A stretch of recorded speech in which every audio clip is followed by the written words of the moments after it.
भाई as a feminist मैं Mary Kom को सपोर्ट नहीं कर सकती।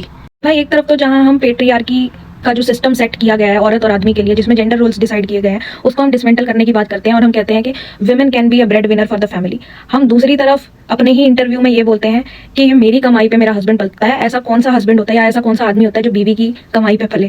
शादी किया, मेरा अर्निंग से सब कुछ मिल गया, 1 रुपया भी नहीं कमाया। ये कौन होता है लड़का?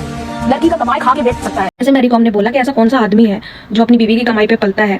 तो ऐसे तो लोग भी यही बात बोल सकते हैं कि ऐसी कौन सी औरत है जो अपने बच्चों को, अपने पति को घर में छोड़कर बाहर जाके अपना करियर बनाती है या घर की जिम्मेवारियों से भाग जाती है। तो बात तो वही आ गई, हम वही पेट्रियार्की पे घूम के आ गए, हम उन्हीं जेंडर रोल्स पे घूम के आ गए। तो यानी कि औरत तो कभी करियर बना ही नहीं पाएगी, वो वहीं फंसी रह जाएगी और आदमी बाहर ही फंसा रह जाएगा घर से। दूसरी बात, जो ये अपने हस्बैंड के सेक्रीफाइस पे ये बात बोल रही है कि भाई ऐसे तो गली गली में फुटबॉलर्स घूमते हैं, कुछ भी सक्सेसफुल करियर है नहीं। गली गली में फुटबॉल खेलते हैं, आप लोग भी खेलते हैं ना, है ना? आप सुनील छेत्री बन गया तो उनको तो चांस नहीं मिला। आपको उन्होंने तब सपोर्ट किया जब आप जीरो थी, आपके पास पैसा नहीं था उस वक्त, तभी उन्होंने आपको सपोर्ट करना शुरू कर दिया था। तो आप ये तो कह ही नहीं सकती हैं कि पैसे के लिए एक इंसान आपकी जिंदगी में आया। It's a passion. Yeah. Of course, my husband is always supporting me. 80% of all time with my children is with me. But that's it's a real champion is my husband.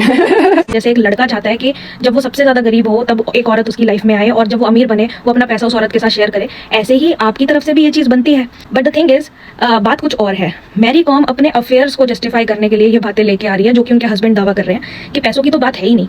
ये पैसा का बात नहीं है। It's not about the money, so I will talk about the money with लोक अदालत।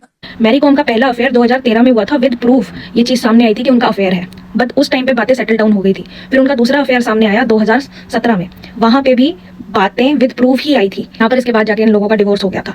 तो आप पैसों की बात पे, भले ही आपके पति ने आपके बैंक से पैसे निकाले हों, जैसे भी एलिगेशन आपने लगाए कि आपके नाम पर लोन लिया हो या जमीनें ली हो, आप अपनी चीटिंग को जस्टिफाई नहीं कर सकते एक रिश्ते में। जो सच में अपने रिश्ते में स्ट्रगल देख रही होती हैं या डिसऑनेस्टी देख रही होती हैं, उनके लिए ये औरतें जो हैं वो बहुत बड़ी प्रॉब्लम क्रिएट कर देती हैं, बहुत बड़ा एक एग्जांपल सेट कर देती हैं सोसाइटी में, जिससे उन औरतों को जो एक्चुअल में स्ट्रगल झेल रही हैं उनको प्रॉब्लम आती है।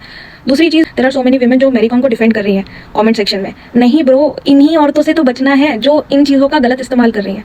हमको इस तरीके से अपनी फ्रीडम नहीं लेनी कि हम चीटिंग को जस्टिफाई करने लग जाए। नहीं, चीटिंग कांट बी जस्टिफाइड।